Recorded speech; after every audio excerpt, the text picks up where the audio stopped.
Bom dia. Gostaria de agradecer ao senador Paulo Paim pelo convite à Polícia Rodoviária Federal. Achei muito interessante a apresentação do professor Fábio, né, mencionado também pela professora. Eu acho que esse é realmente o grande X da questão quando a gente fala não só de mobilidade urbana, como na parte de acidente de trânsito e, infelizmente, também na questão das mortes no trânsito, que é justamente esse dilema que existe entre o individual e o coletivo. Nós da Polícia Rodoviária Federal já tem, desde 2007, 2008, procurado trabalhar na questão do uso da estatística para diminuir esses acidentes. Bem no início da sua fala, o senador mencionou aí a questão da comparação, né, do acidente de trânsito com a questão da aviação.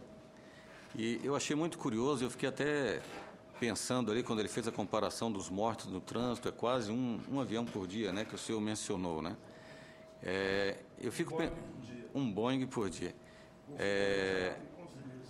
Eu fico, lógico que eu só posso falar em nível de rodovias federais, né?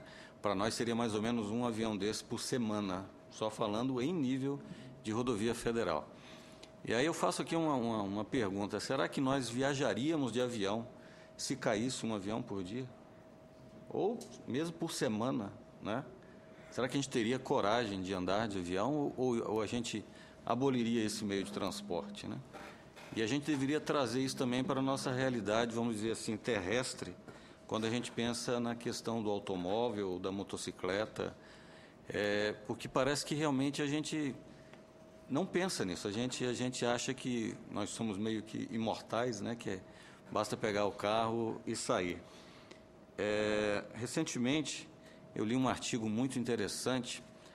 Quando aconteceu aquele caso, acho que a maioria aqui deve lembrar, do garoto num zoológico, acho que em Curitiba, que foi atacado por um tigre. E eu vi uma matéria muito curiosa, e na hora que eu li o título da matéria, eu falei, mas qual é a relação, né? O título da matéria era algo mais ou menos assim: o garoto e o tigre no zoológico versus os acidentes e mortes no trânsito, né? Eu fiquei pensando, qual é a relação, né? O que tem uma coisa a ver com a outra, né?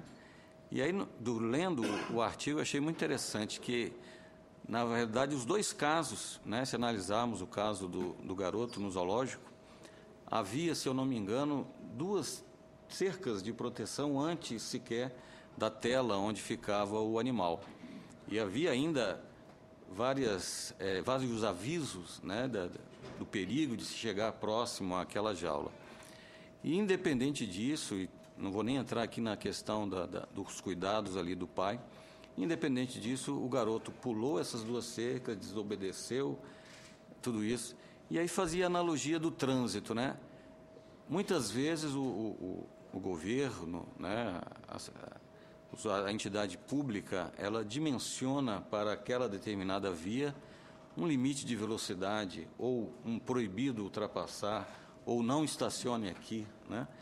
E a gente, da mesma forma que o garoto, mesmo sabendo do risco, a gente ainda continua fazendo a coisa errada, não é? Eu achei a analogia perfeita.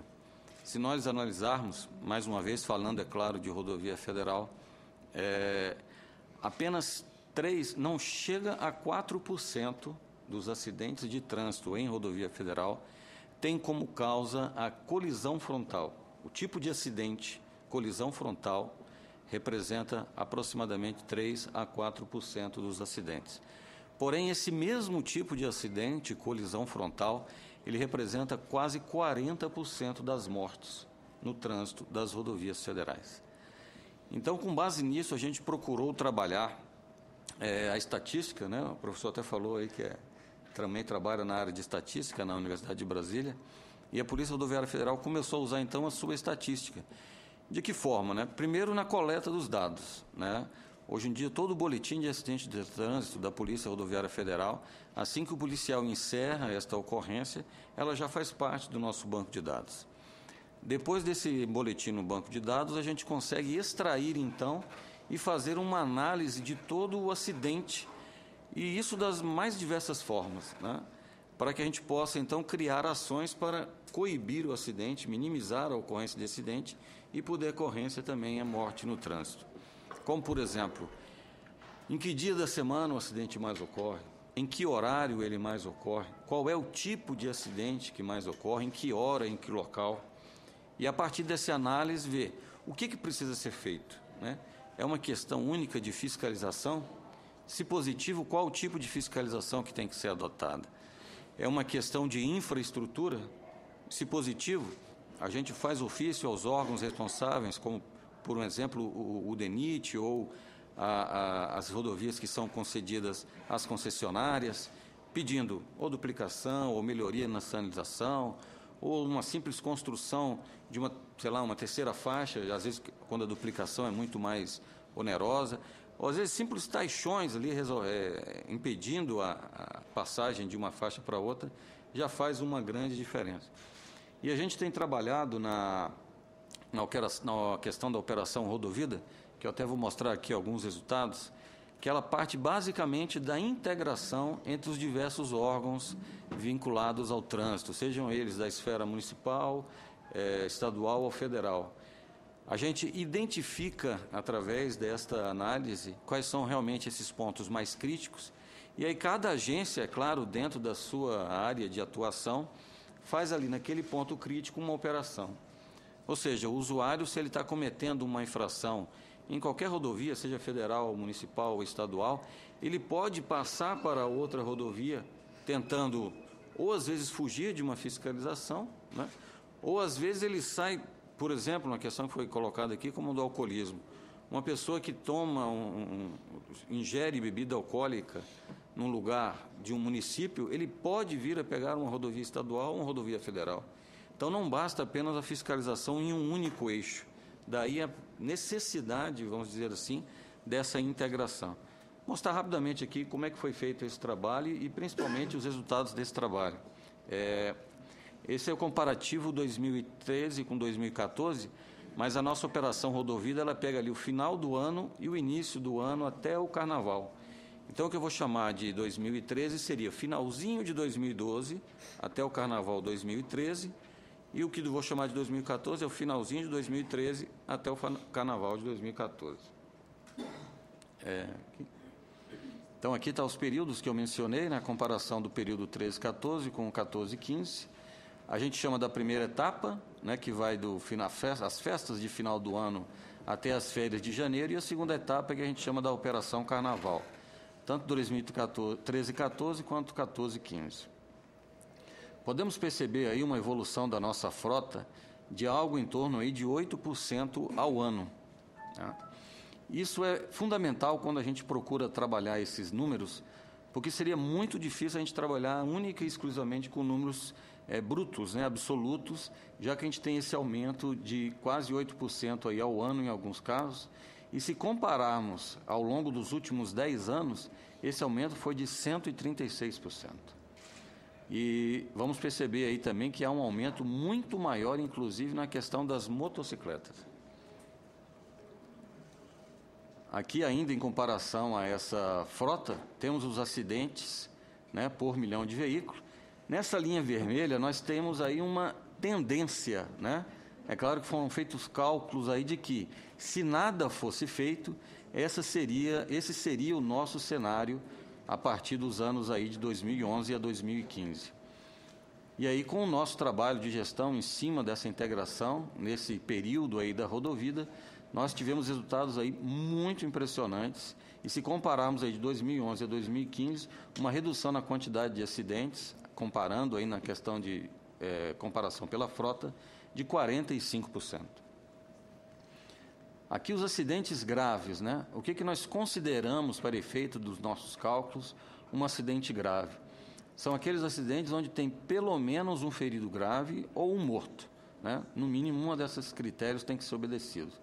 Aí, da mesma forma, nós temos aí uma tendência, né, de crescimento muito forte do período 2011 a 2015, e aí como foi com relação às nossas atuações e ações promovidas aí pelo Rodovida.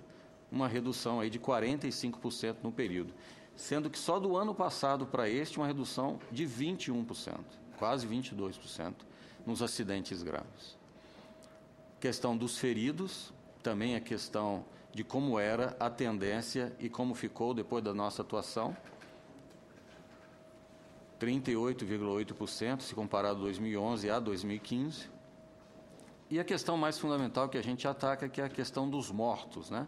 Também na comparação pela frota, uma tendência muito grave, e aí a nossa atuação numa redução aí de quase 40% de 2011 a 2015. Isso considerando que nós estamos na década, né, de redução de acidentes da ONU, que prevê aí em 50%, isso em números absolutos, da mortalidade no país em 10 anos, considerando aí 2011 a 2020. Aqui os resultados em números mesmo, né, da primeira etapa, que é aquela considerada de meados de dezembro até final de janeiro, a variação aí de acidentes graves, feridos e mortos. Aqui já entramos na segunda etapa, que a gente considera a Operação Carnaval, que é, sem sombra de dúvidas, a nossa operação mais crítica, até pela característica do feriado, né? Com um consumo muito alto de bebida alcoólica e uma mobilidade muito grande entre as principais capitais, principalmente aquelas que levam ao litoral. Aí a questão dos acidentes, num valor relativo de 21% de redução de 2014 para 2015, 17% no fator feridos, né, também relativo, e 22% na questão da redução dos números de mortos do ano passado para cá. Observe que no período histórico, aí, considerando desde 2007 até 2015, foi o nosso, vamos dizer assim, melhor carnaval, né, melhor operação carnaval, com uma redução expressiva no número de mortos. Se considerarmos aí o nosso pior carnaval, que foi 2011, onde nós tínhamos ali uma taxa de 3,3 mortos para cada milhão, essa taxa caiu para 1,37.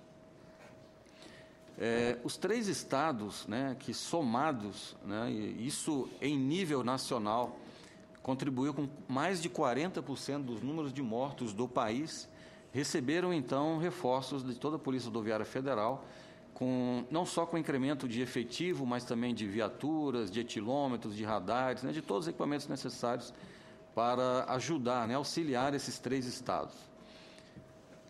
Individualmente, cada um deles teve uma redução o Paraná de 67%, Minas Gerais 47% e Bahia 39% em comparação com o Carnaval do ano passado.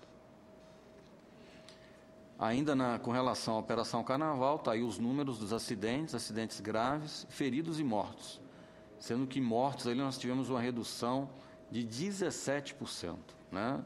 Se analisarmos ali, dá quase, vamos dizer assim, quase não é um Boeing, mas são 2 ônibus, né? Vamos dizer assim, trazendo aí para o modal rodoviário, né?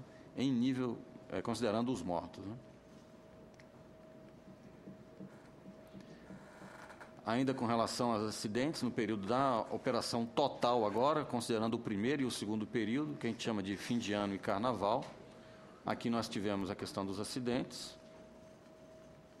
aqui a questão dos feridos, 16%, e a questão dos mortos, 17% de redução em todo o período da operação. Aí os números de toda a operação. A questão do incremento da fiscalização, foram mais de 1.700.000 pessoas fiscalizadas só nesse período da Operação Rodovida, 1.690.000 veículos, 10.000 carteiras de habilitação recolhidas e 120.000 pessoas atingidas por ações de educação para o trânsito. Aí na figura a gente vê uma das nossas tipos de educação para o trânsito que a gente considera extremamente eficiente, que é o cinema rodoviário. O cinema rodoviário, o motorista, no momento que o seu veículo é abordado, o veículo é fiscalizado, os seus documentos são fiscalizados, ele é convidado a assistir palestras e vídeos sobre educação para o trânsito. Normalmente esses vídeos estão relacionados a algum tipo de cometimento de infrações daquela localidade onde o cinema rodoviário está sendo apresentado, como cinto, velocidade, alcoolemia, né? E depois disso ele ainda é também solicitado que faça um teste, o condutor, né, que faça o teste do etilômetro. Então você tem numa única ação quatro abordagens distintas, né? Pessoas, a veículos, a questão de sensibilização da educação para o trânsito e a questão da alcoolemia. Só foram também, nesse período da rodovia, 516 mil testes de alcoolemia, 10 mil autuações por alcoolemia e 2 mil prisões por alcoolemia. Aqui, obviamente, a gente tenta utilizar muito a mídia como um parceiro. Um exemplo muito bom disso foi o efetuado no Rio Grande do Sul, quando nós tivemos lá uma operação chamada Operação Hermes, que tentava coibir, né, e conseguiu com bastante êxito, o aumento da velocidade nas rodovias. Então, a gente usou a mídia durante muito tempo antes da operação, dizendo, ó, vai ter operação, né? Os radares vão ficar nestes pontos, né? Por favor, reduza a velocidade. Que a intenção nossa não é simplesmente autuar, não é? Inclusive, para nós o objetivo, vamos dizer assim, no mundo perfeito, né, e infelizmente utópico, seria não precisar fazer nenhuma autuação, né? No mundo utópico ninguém cometeria infração, né? E mesmo assim, mesmo com aviso, mesmo com exposição na mídia das nossas operações, ainda assim tivemos um número de autuações recordes no Estado no período da Operação Hermes, né? É triste perceber que o motorista, como a gente diz muito, né? A gente precisa salvar o cidadão, parece que dele mesmo, né? É triste, mas é verdade. E aí alguns exemplos tristes da imprudência no trânsito nas rodovias federais, né? Então, a gente entende que o segredo principal é esse, que é a integração, né? O uso da estatística, ele é fundamental para essa diminuição, porque só assim a gente pode entender onde morre, por que morre e que tipo de ações devem ser feitas, né? Seja em ações no nível de normativa, seja na infraestrutura, seja operacional, seja de fiscalização, seja até no próprio veículo ou, como disse o professor, na questão da atitude, né? Eu acho que em todas essas áreas, em todos esses eixos, a integração e a estatística poderá cooperar. Bem.